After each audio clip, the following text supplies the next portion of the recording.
GNL, gás natural liquefeito para fins de armazenagem e transporte.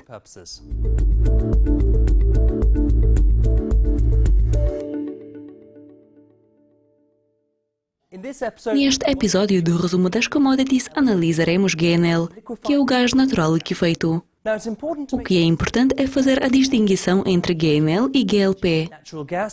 GNL é o gás natural que sai da terra nesse estado e em seguida precisa ser liquefeito para o transporte. GLP é o gás de petróleo liquefeito, que é o subproduto da refinação de petróleo bruto, que em seguida precisa ser liquefeito e transportado para tornar-se GLP. Olhando para GNL, estamos analisando umas quantidades muito grandes.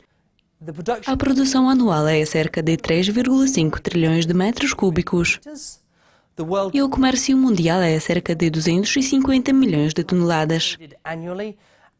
No entanto, na frota mundial existem apenas cerca de 410 navios, como aqui é representado.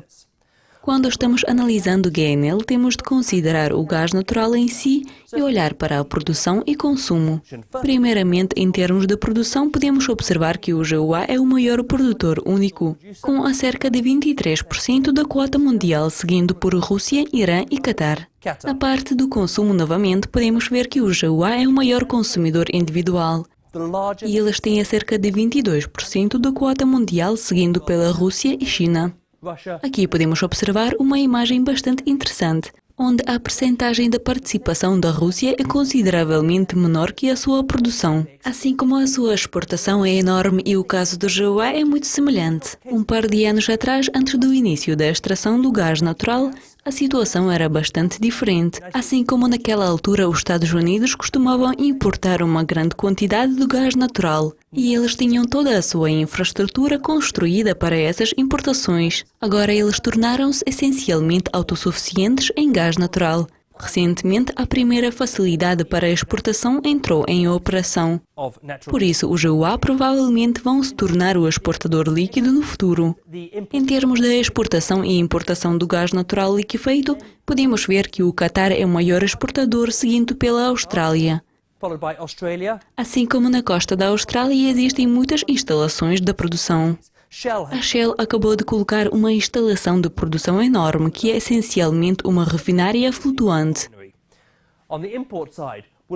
Na parte da importação, podemos observar que o maior importador do mundo é o Japão, seguindo pela Coreia do Sul e a China. A transportação do gás é realizada em navios muito grandes. Em termos de uso, o gás basicamente é aplicado na geração de energia, bem como para cozinhar e aquecimento. Como eu tinha mencionado, a transportação é realizada através de navios muito grandes,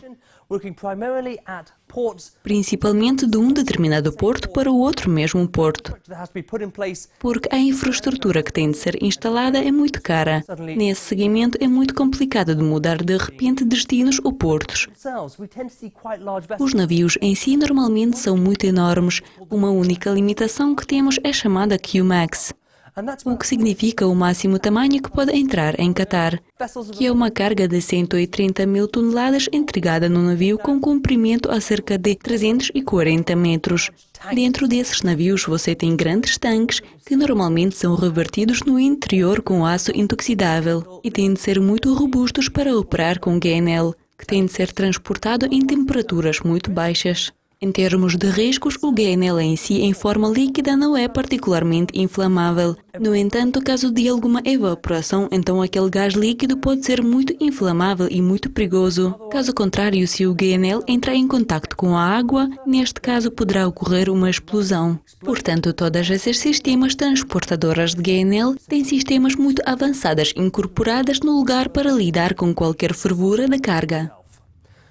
O episódio sobre análise de gás natural liquefeito chegou ao seu fim. Eu espero que você tenha gostado desse resumo da commodity. Por favor, volte a clicar em breve para mais episódios sobre diferentes assuntos. Obrigado.